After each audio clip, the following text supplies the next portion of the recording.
Sejarah Idul Adha atau sering disebut sebagai Hari Raya Kurban dan Lebaran Haji bukanlah sekedar sejarah tentang ritual penyembelihan hewan.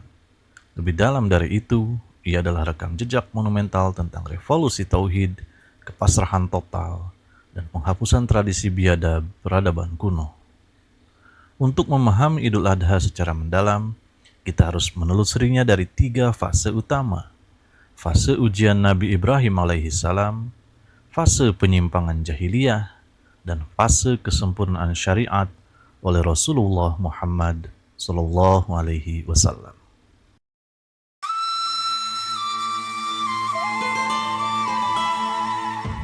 Pusat dari epik sejarah Idul Adha terjadi ribuan tahun silam di lembah tandus Makkah. Nabi Ibrahim alaihissalam yang digelari Khalilullah atau kekasih Allah diuji dengan ujian psikologis dan spiritual yang paling berat dalam sejarah umat manusia. Setelah menanti puluhan tahun untuk mendapatkan keturunan, beliau akhirnya dikaruniai Nabi Ismail alaihi salam. Namun ketika anak itu menginjak usia remaja, usia di mana seorang ayah sangat menyayangi dan mengandalkan putranya, Allah Subhanahu wa Ta'ala menurunkan perintah penyembelihan melalui mimpi.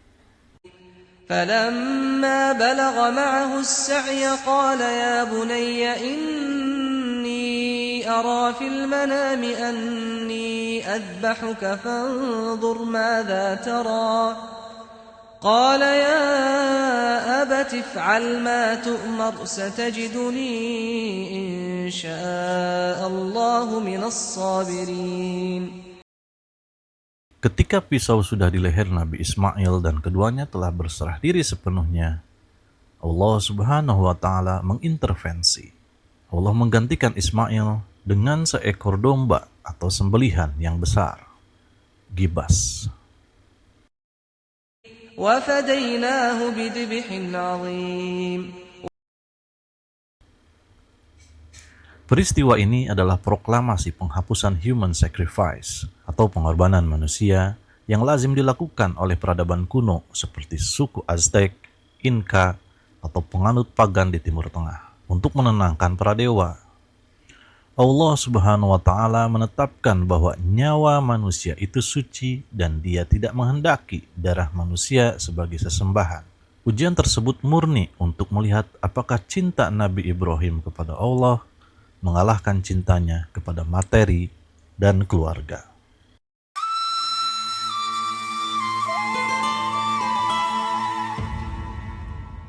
Seiring berjalannya waktu setelah wafatnya Nabi Ibrahim dan Nabi Ismail, bangsa Arab menyimpang dari ajaran tauhid. Namun, memori tentang ritual kurban tetap tersisa. Hanya saja pelaksanaannya menjadi musyrik dan irasional. Orang-orang musyrik Quraisy dan kabilah Arab lainnya di masa jahiliyah memiliki kebiasaan menyembelih hewan di sekitar Ka'bah untuk dipersembahkan kepada berhala-berhala mereka seperti Hubal, Lata, Uzza, dan Manna. Beberapa penyimpangan yang mereka lakukan antara lain, mereka meyakini bahwa dewa-dewa mereka membutuhkan darah dan daging. Setelah menyembelih hewan, mereka akan mengambil darah hewan tersebut lalu memercikannya dan mengoleskannya ke dinding Ka'bah. Dan daging-daging kurban itu ditusukkan dan digantung di sekitar Ka'bah dengan harapan dewa mereka ridho dan menurunkan hujan atau memberikan kemenangan dalam perang.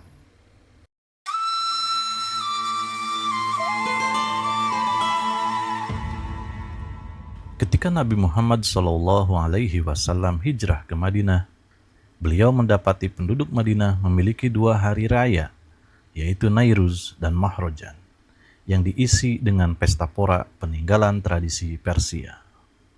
Pada tahun kedua Hijriah, Allah Subhanahu wa Ta'ala mensyariatkan Idul Fitri dan Idul Adha untuk menggantikan perayaan-perayaan tersebut. Berikut sabda Rasulullah SAW.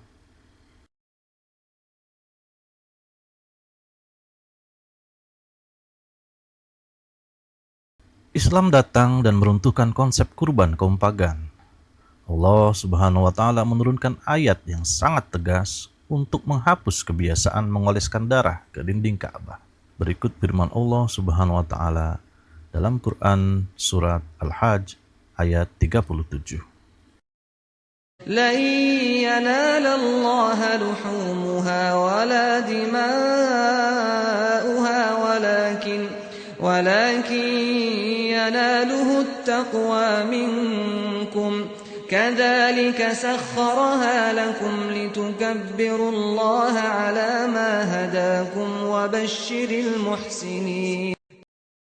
Islam menegaskan bahwa Allah Maha Kaya, Al-Ghani, dan tidak membutuhkan nutrisi, darah, atau daging dari makhluknya. Kurban yang disyariatkan Islam memiliki paradigma baru. Yang pertama yaitu niat lillah. Disembelih semata-mata dengan menyebut nama Allah, bukan berhala. Yang kedua yaitu dimensi sosial. Dagingnya tidak digantung di bangunan suci, melainkan wajib didistribusikan kepada fakir miskin, kerabat, dan tetangga sebagai bentuk pemerataan gizi dan pemerataan kebahagiaan.